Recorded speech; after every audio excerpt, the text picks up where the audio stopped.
Narayan Maharaj is a very interesting, perfect master. He was born to elite family, they say somewhere around Jaipur, where all the great Maharajas of India lived. In their summer places, they went to Jaipur. And he was very notorious, and all the Maharajas really loved him, and they offered them many, many gifts. He had his Rolls Royces and also a train of his own, because he was also the Maharaja of the Maharajas that followed him, which were mainly most of them in India. So he traveled far and wide. So this is his basic kind of a background, so we don't make it so lengthy. Then got realized by his master Dattatreya. Dattatreya is the same as Brahma, the three-headed deity, but this one was really, really beautiful, because as you enter his ashram, there would be like about 45 minutes where they do the artis, and they open up the doors to Dattatreya. A beautiful marble white statue, about this high, maybe 2.5 feet, 3 feet, so everybody could see it. But really undressed, really beautifully, and his arms are usually done by, I think his arms were like this. Okay, so he got realized by Dattatreya. Once I was at the MPC, and Eric Nidell told me in the 70s that he had gone to Narayan Maharaj's, and he was dumbfounded by the fact that all his disciples looked like his clones, like basic replicas of them, except different sizes. Narayan Maharaj was a small man, about 4 feet 10, 5 feet high. Well, it was his customary thing that he would dress in golden attire most of the time. His dhotis were like gold threaded, his jackets were gold threaded, his sandals were really beautiful. They were the purplish bluish color with beautiful embroidered with gold all over the place too. And so he was a regal person. So when I went to investigate, Eric claimed, surely,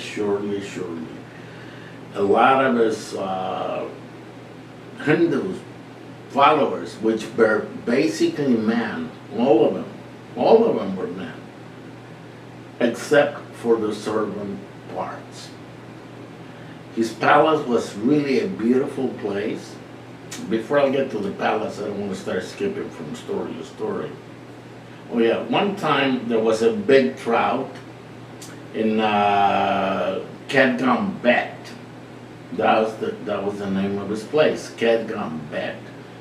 On a small city at that point in time, like a village, about maybe 100 kilometers, maybe 120, maybe 90, I am not sure. I went there quite a few times.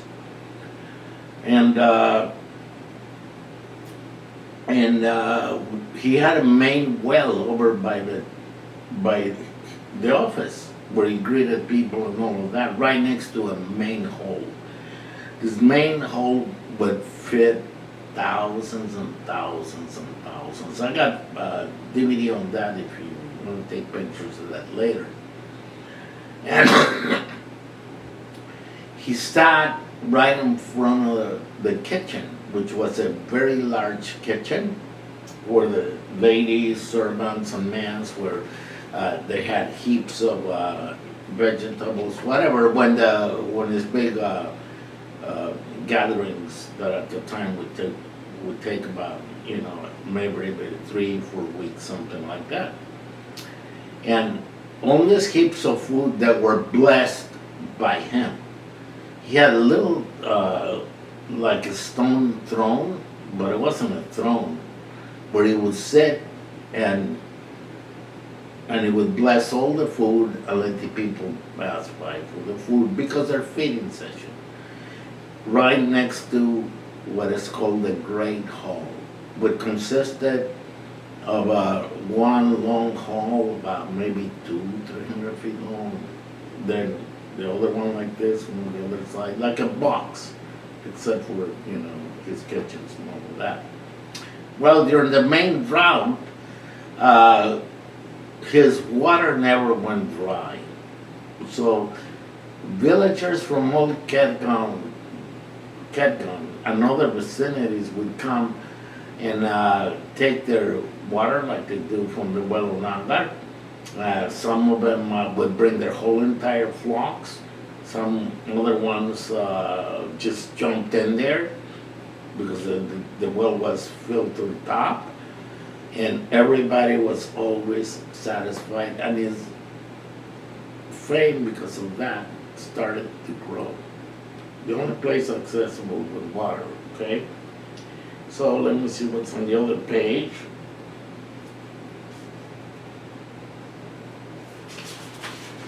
So I'm going to do something. Okay, we're going to his palace. In his palace was not a very large palace, but big enough. Beautiful place. And in it, he had a silver throne, 5.5 or 6 feet high. I mean, the height was about 8 feet or 9 feet. I would suggest like 8 would be feasible to say. In maybe about 5 feet wide, 5.5 feet wide, and made out of pure silver. Pure silver. So he was a real Maharaja. Outside of his palace, when he had his auspices for all his disciples, they came by the thrones, and he had like a lottery barrel that they would spun around, and then he would open up the little door and he would withdraw some verses that he had him write of the Puranas, the Vedas, the ancient scriptures of India, and he would read it about very lovingly to all these people. As the group of disciples, 3 or 4, he had a little, like a burning stand about this big, but really beautiful one, with a big, like round top, with like a basin on the bottom, and there were burned sacred neem leaves. It never stopped while he was doing this ritual with his disciples. Entering the palace was a really majestic place on the sands, with photographs of different events that had taken place throughout his life. He's traveled to many different places all throughout India and so on and so forth. But once it so happened that after Babachan kissed Mayor Baba on the forehead, he was dazed. And he walked all the way to Kedron by himself. I don't know how the perfect masters work, but I guess that they had to meet and greet.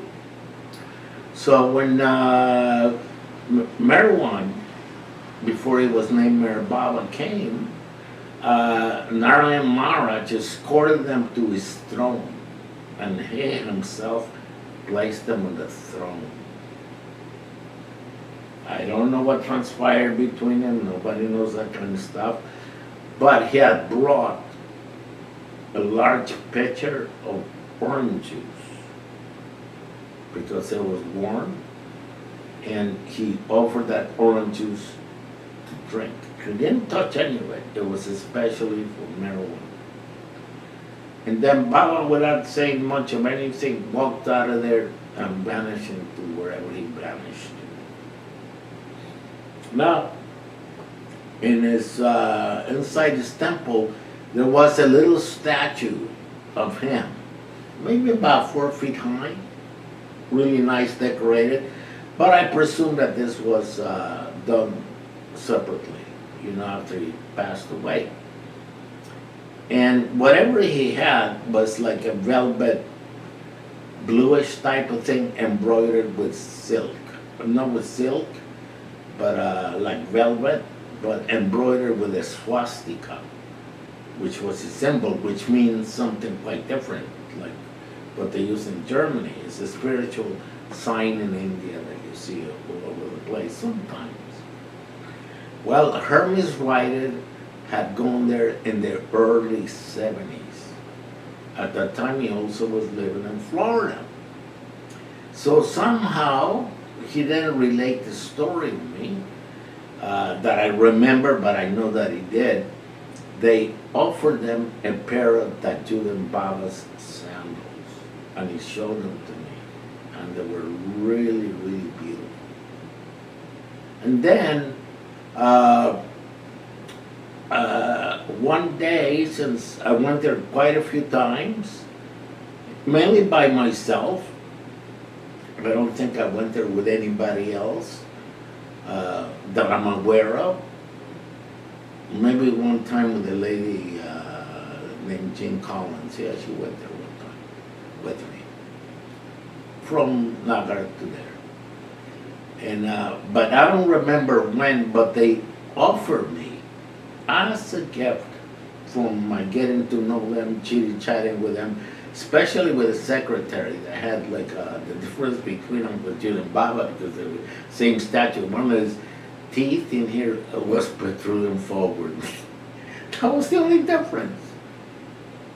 And the rest of the pujaris were basically pretty much looked like them, except different bigger sizes. So they offered me this little cloth that came from his darshan area. That was inside the palace. It was like maybe about 4 feet, 3 feet, 3.5 feet by maybe 4 feet. And in it was the same velvet type of blue with a swastika in it, made out of golden thread. I was amazed. Who am I to get such gift? In any case, inside his palace, he had a whole, quite a few showers, because they were required at that point in time, even though when I went there, to take a shower before entering on the upper side of the palace. In any case, I got my cloth, which is already in India. I didn't know that they had sent all my treasures to India. I just found out recently. And in any case, I'm happy about that. But they should have stayed in Nashville, because that's who I gave them to. But Elaine Miller, sent me a message and that she had given all of them quite a few years back to Robin Oppenheimer to take to India. And recollecting, yeah, that's what I told them, Dr. Miller, because at the time in Nashville there was hardly any Baba lovers living, that I gave it to him for safekeeping, and because I didn't want him. All that stuff, that laid in my house for Myrtle Beach years upon years upon years. I told Dr. Miller that I had to go to Atlanta to the Merchandise Mart, and he flew there with Elaine Miller, which she made a tape recorder of each and every one of those things that I gave her. God knows what was in it, because I don't remember, but things all over the place. Sacred things that came from Baba's house, or that money Baba's family had given me, Baba house, and the rest of the Mahadali, mainly from Mera and Mani, the sister. So I left thrown with that stuff. Even somebody flew a chair to Hawaii. I'll think of his name in a few minutes, is sitting on an island where it's got his palace in there. I'll get to that one in a little bit. Just the name of the fellow. In any case, so inside of his palace, you had to go to the shower. I did it several occasions and then they stopped. I never seen a Westerner there. Maybe a few have going to Marabad because they mainly go to Marabad to focus on Baba. I was free as the wind. And I wanted to go everywhere that Baba had footsteps had. Put it on. Oh, I got one story for you about Baba's footsteps. And then in it, there was a darshan room that he went to. Not too big, maybe as big as my living area, about 15 feet by about 20, something like that, And then in here, now they had like a really nice, comfortable thing, just with pillows, where he would sit and give his darshan to his priest, because they all recited the Purana of the Vedas, strictly, and their dress code was strict, with their, dhoti type of clothing, very humble, but those were the real, including the Maharajas when they came to visit. And the Maharajas, of course, would bring them home for him. I don't know if he accepted them or not accepted them, I don't know that story. In any case, they had a beautiful picture of him. So after the several times that I went there, I bowed down at his picture. And as I looked up, I felt, because imagination is a great thing, that he just stretched out his legs and went like this, so I take his darshan. But it really happened. But it could be anything weird or imagination. You take it for what it's worth. This is the story, okay? And several other rooms where he would have his clothing and all kinds of attires. It was in his bedroom, on trunks, and with pictures of him at that point in time. There were pictures all over of Narayan Maharaj. And then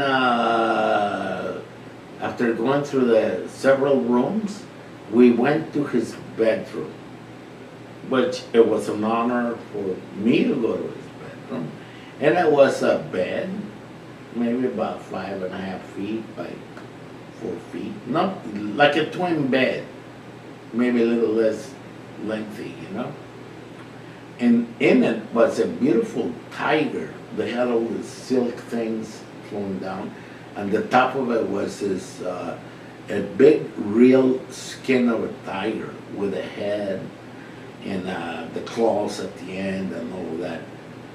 But that was one of his permanent fixtures. Since he was in there, you walk through that, and then he's got a big veranda, and from the veranda you could view a place where he liked to play chess. It was about 2.5 feet high, and its circumference by about 8 feet, and a big type of a chessboard, but different than a chessboard, was done with beautiful mosaics of different colors. So one would sit there, and the other one on the other side, and he played these games, okay?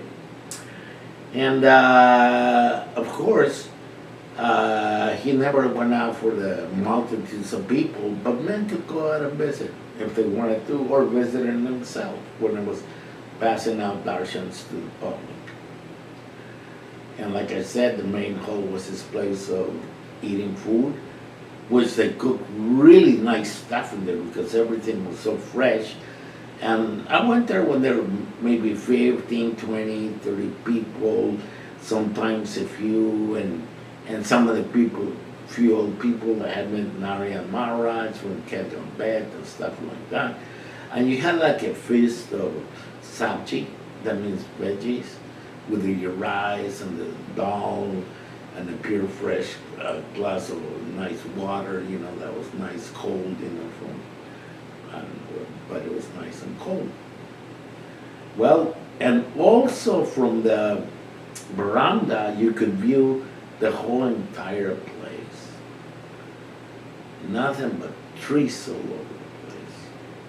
And he had a little hospital. He had other rooms like that. And then as you left, there was a big, big temple. I would say about maybe 50 or 60 feet wide by maybe 100, 120 feet long. That was so incredible because in it they had the beautiful high pillars sustaining the top of it. I think it's called a facade. I'm not sure. And in it were beautiful carvings in color, painted with color, of all the great deities of India, all the way around the pillar. And then, which only happened once a day for about 20 or 30 minutes, they would do the arti. And they opened up that like a square thing about 6 feet by 5, and it opened halfway, and you saw Lord Dattatreya. And the pujaris in there went to do their offerings, and then they give you the offerings, and they give you some little sweet little spoon of a thing, and they put the uri ashes in your forehead, and you were supposed to be satisfied. Now, being a Maharaja himself, with his own transportation, I might be skipping things, so that's okay. This is the essence of it.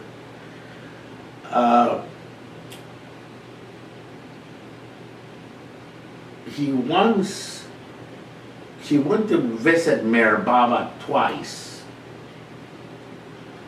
and once coming from not the Nagar side, but I think of a little town on the other side, about 100 kilometers from that side, he came to visit Maharaj,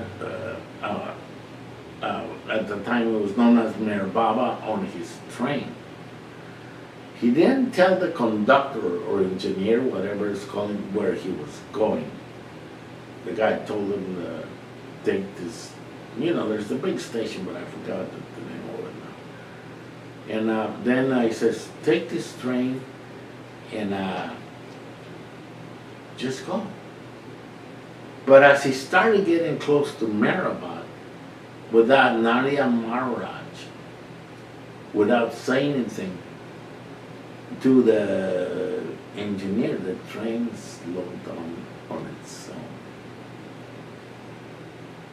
And I guess the man was dumbfounded. How could this be? The coal is there to burn it, nothing. The smoke is coming out and all of that. And it made it right to the railway track. And Meher Baba, going up to where it's called the NPR now, and he had his, I think it was a banyan tree, where Baba would sit. And Narya Maharaj got off the train, and they both had a conference while Meher Baba was sitting there. I don't know how long it lasted or what.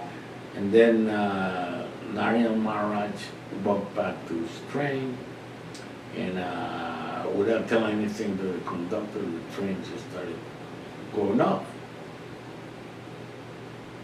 Thank you. He went to visit Meher Baba a second time. But this time the conductor knew. So he stopped the train right where Meher Baba was waiting for him on that tree. That's marked with a plaque. A plaque, with Mayor Baba would sit around the street. So this is kind of like the essence of the great master. But one thing, see, without reading, I'm skipping. He loved to go to courts, to the court system in Bombay, where he had his own another palace. And one day there was a courtesan that was being tried for embezzlement. Means that the customers went to her beautiful place and she started doing all these nice things and all that, and she would wind up with all the money. So she was tried for being a courtesan, and not only that, for stealing the purses of this man and acquiring this wealth. In any case, the Judan Baba was in there. With his influence, the Judan Baba walked up to that lady and says, you have a choice here.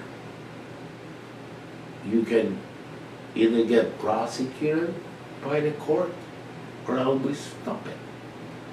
The only thing that I can tell you from my side is you got to leave your profession alone and become very, very humble.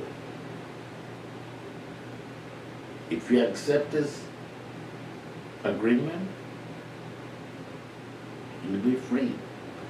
So she was free. Now what happened? Every time that Narayan Maharaj would come from his palace at a certain distance, where it was a little countryside, she would be sitting by the roadside. Rain, sun, whatever. And Narayan would pass by and stop his car, and he would get off it and give her darshan, touch her head and stuff like that. Anyhow, I should have read this, I wouldn't have been skipping stories, but that's basically, let me see if there's anything else that I might miss here, which I'm sure there is.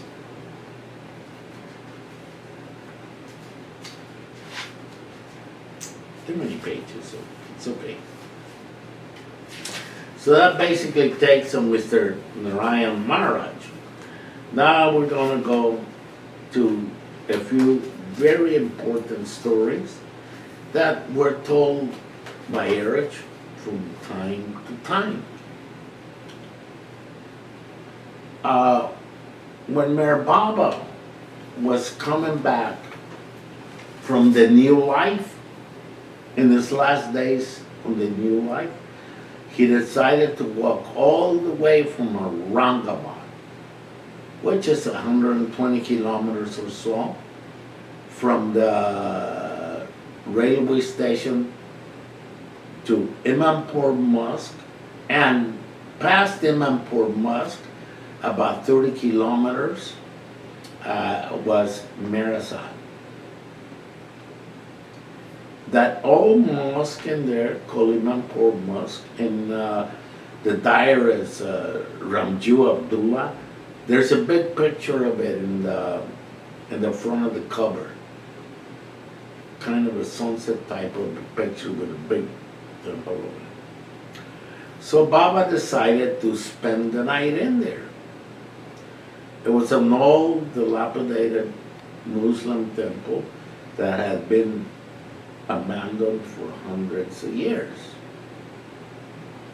Fairly big size, maybe about 100 feet long by 40, 50 feet wide, less than maybe 30 feet wide.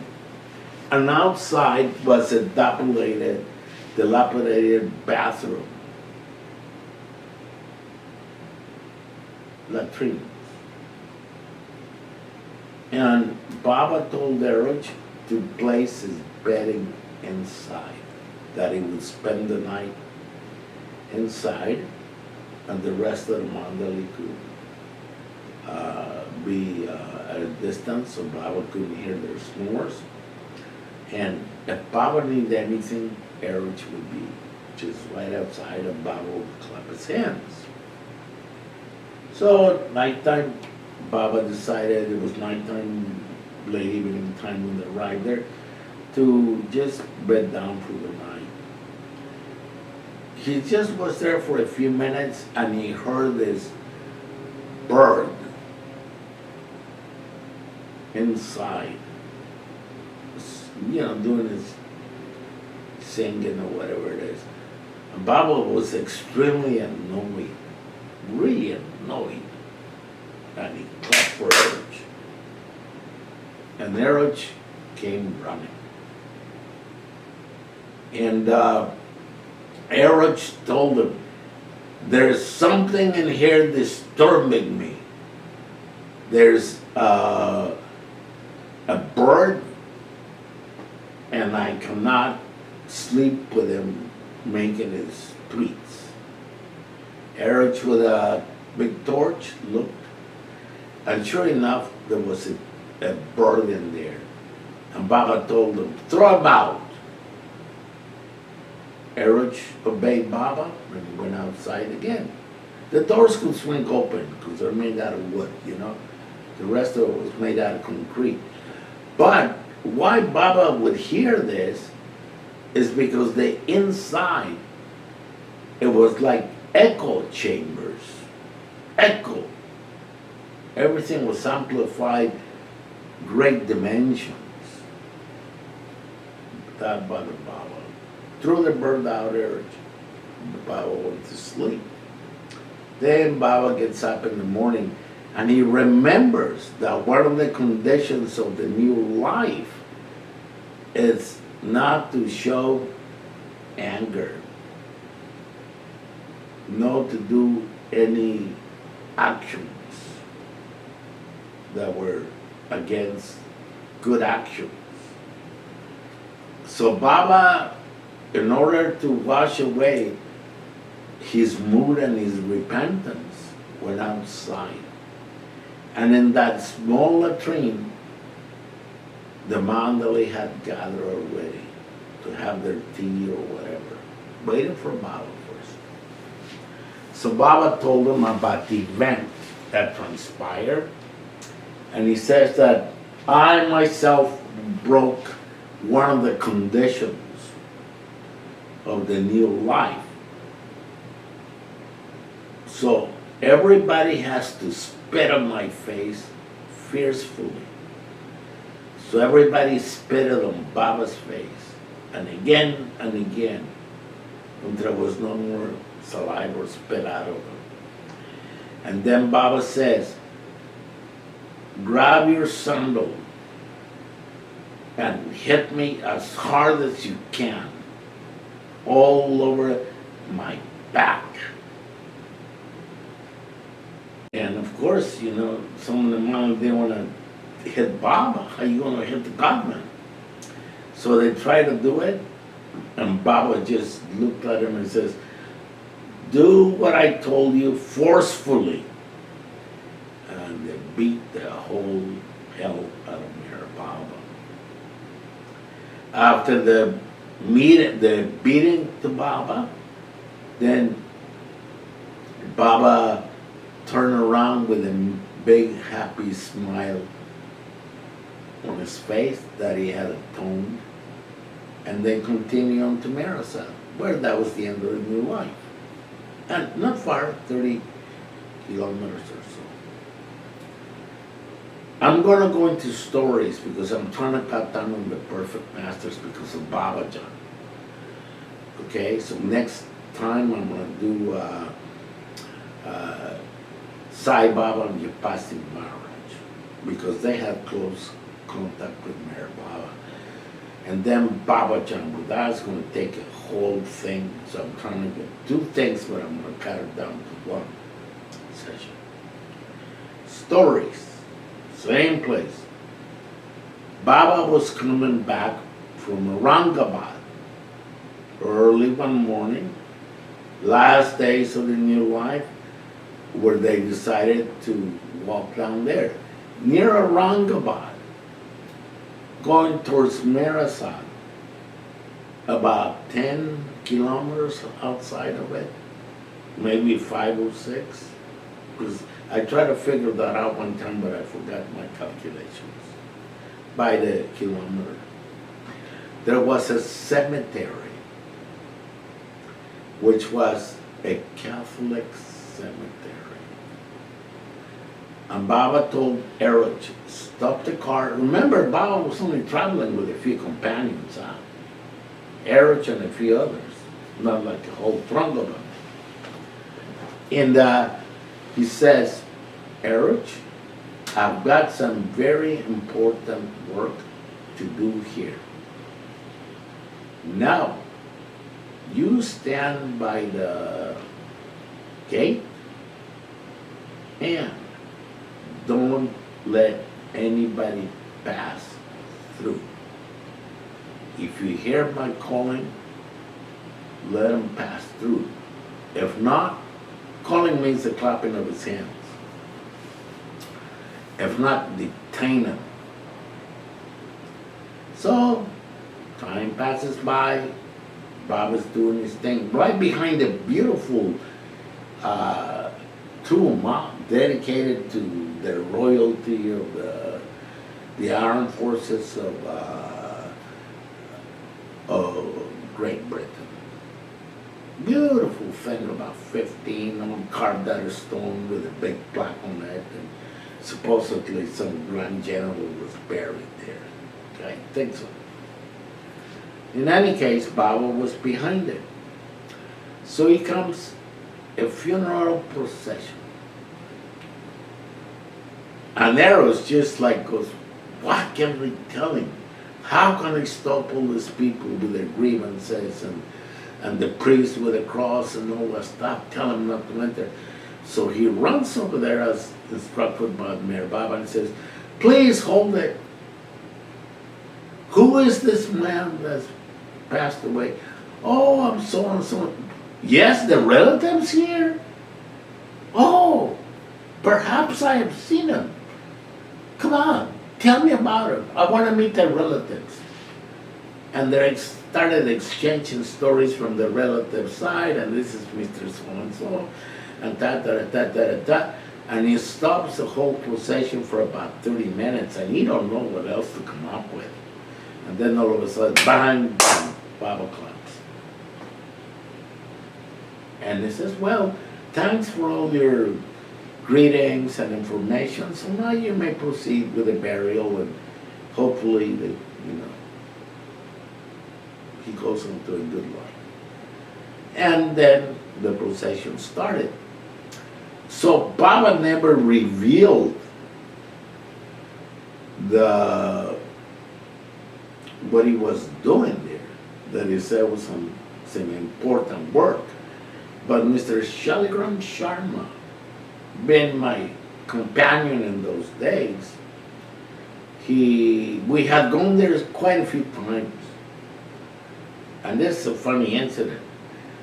At night time, on our way to Aurangabad to catch a train, to go to different places, and we had to climb over the fence. I had to, and open up the Yankee gate on there for Sharmaji to pass through. And one time we have a Muslim driver. And this guy was terrified that he had to go to, being Muslim, that he had to go to a Catholic cemetery. But bribery works quite well. We went there, and he parked because he was afraid of the ghost. See, it's the middle of the night, and the wind was ferocious.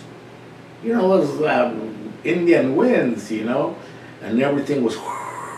And I got the camera because I wanted Sharmaji to tell me that, because basically I wanted to find out if Shaligram Sharma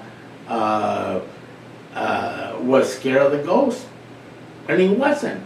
So we filmed all the different crypts. And basically what was in there on one side, a very large side, were people that have served the Bombay Army. With all this dilapidated crepes, but everybody had instructions. This such and such sergeant. I remember that one. Had drowned in the river. Going to Toka. I forgot the name of the river, but that's the Toka River. Well, thanks for reminding me of Toka. And in any case, we leave that with those stories. Mayor Baba had an ashram in Toka. You had to drive by a humongous bridge, about maybe 200 feet long. And then Baba would get off at the end of the tunnel, ride around with the mandali, and they would take the launches and go a few kilometers, 3-4 kilometers, I don't know the distance right away, because Mayor Baba had his mosque ashram in Toka. Nearby, Ahmednagar, I don't know the distance, but I was on the way back from Aurangabad. And so we went there, me and Sharmaji, Shalgram Sharma. And we went to see the old dilapidated ashram of Mayor Baba. And of course, we stood on the bridge and I got my video camera out and so forth.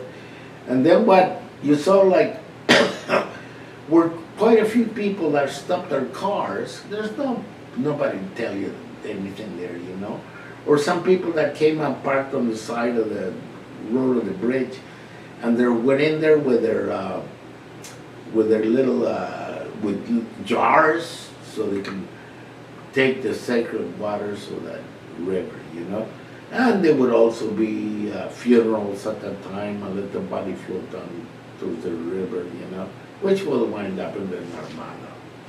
Not Narmada, the one in Andhra Pradesh.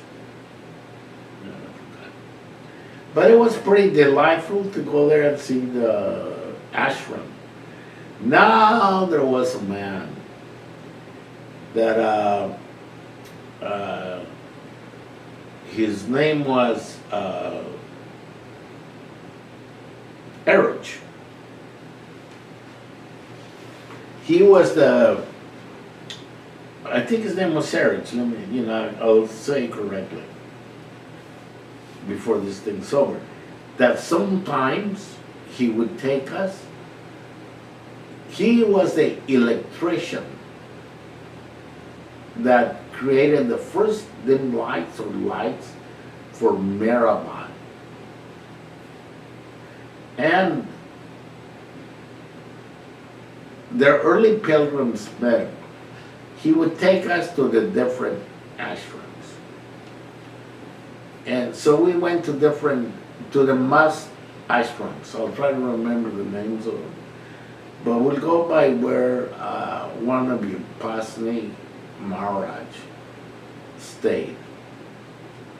And in it, they had all this dilapidated tombstones where Baba had a mosque ashram. And in it, you could see that on the trees. That was kind of scary. Like about 2 feet high vampires. I mean, vampires. And all of that.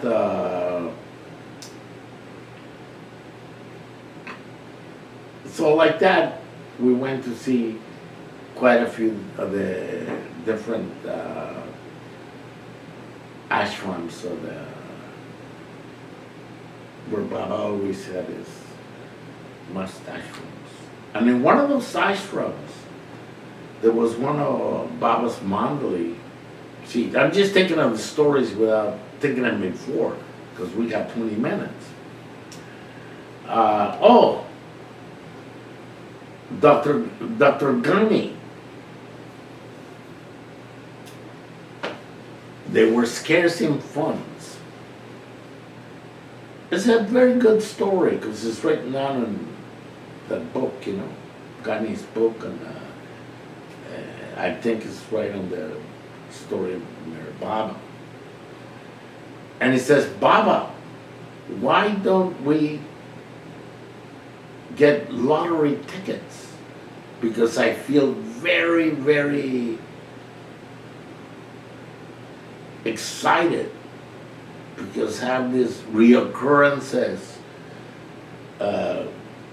in dreams, and not only in dreams, but intuitions that we're going to win the lottery. So Baba, would you allow me to buy the lottery tickets? And we shall win the lottery. No. He says, Baba, we have to do this. We're out of funds. That's the nice ashram where Muhammad was and all that stuff. I can't think of it now. Right off the bat stories, okay? I don't even know if this is known. In any case, Baba says there's one condition to do this.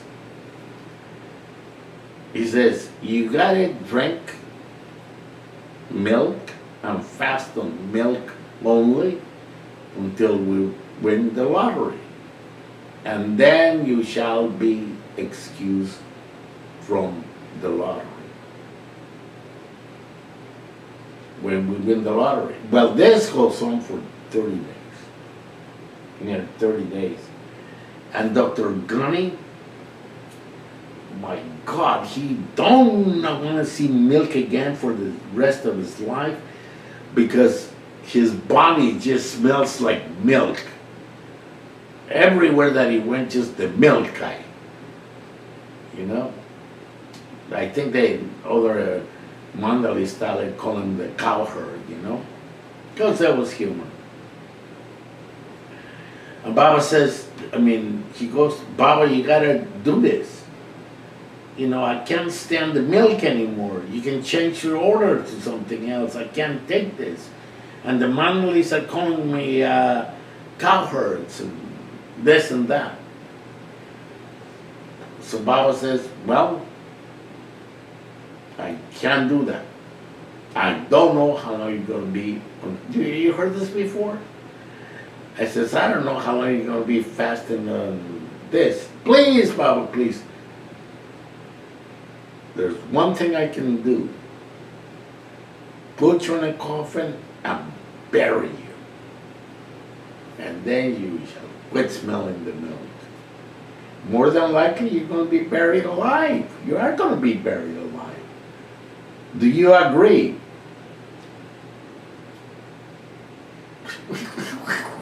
I'm going to die. Lucifer's going to kick the bucket. And then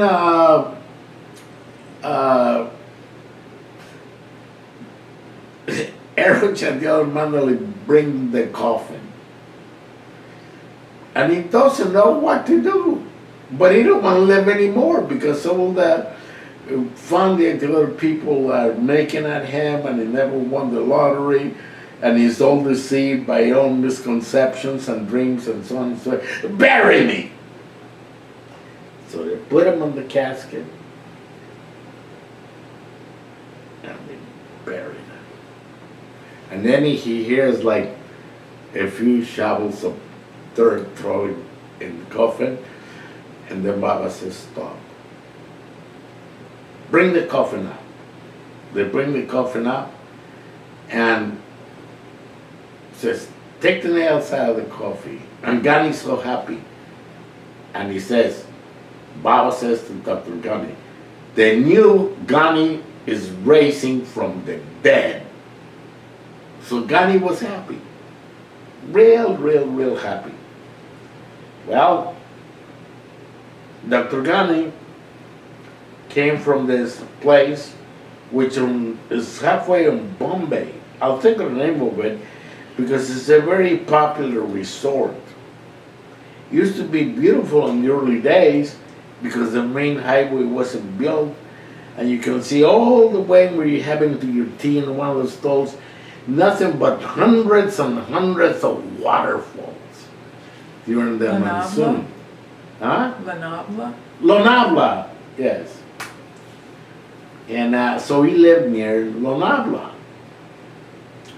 And then, thanks for the recollection. Because I'm just making this up of the bat, remember the stories. Some of the gunnies. And so Dr. Ghani is so much in debt. Baba told him to sweep his office out, his clinic, and to continue to do his treatments. But he himself had to sweep all the dust and dirt out of this clinic. You know this, right? Out of the clinic. So he swept himself away. He's got a family to support and habits. He likes to have his drinks. Keeps borrowing from this patient, borrowing from this, borrowing here, borrowing there, putting the property in hog to repay. He could never repay his bills. So anyhow, he decides, I've had enough of this. I've been asking Mayor Baba to help me inwardly, hooting her out for Baba so he can help me. And I have no help from Baba. He is a useless master. He just doesn't do anything for his followers. So what I'm going to do, I'm going to make me a good meal of mutton curry and chicken curry and get me 2 bottles and go by the river and eat and drink, and I'm going to commit suicide. Baba is in Marabot. Baba knows everything. So he orders one of the mandali to bring a bicycle and throw it on the well. So there goes the bicycle on the well. And he tells Erich, let's proceed and go to Lonabla and look for Dr. Ghani. Go to Ghani's house. Oh, Ghani had a big sumptuous meal, They didn't know they had all this liquor, that he was going to go to the banks of the river and commit suicide by drinking himself to death and eating like a hog. And what he's doing is, he's thinking he don't want to die, but if he has to, he has to. He can't take the creditors anymore. So,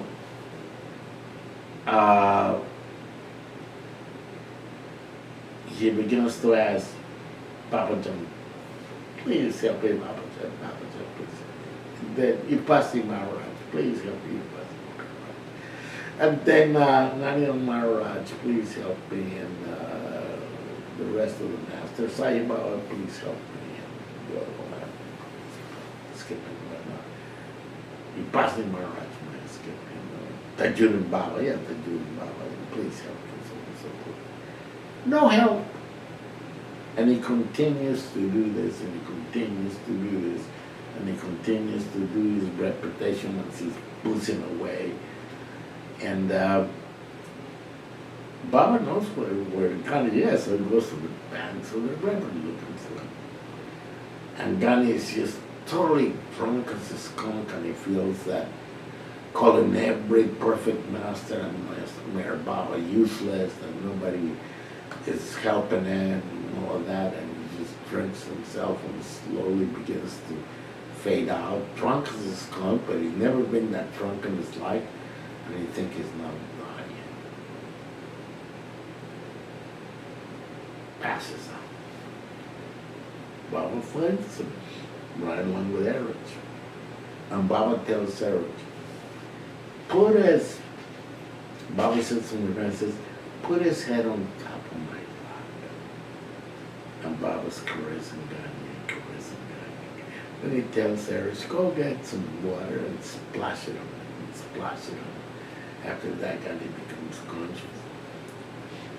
And Baba says to him, you asked for my help. Didn't I hear your call?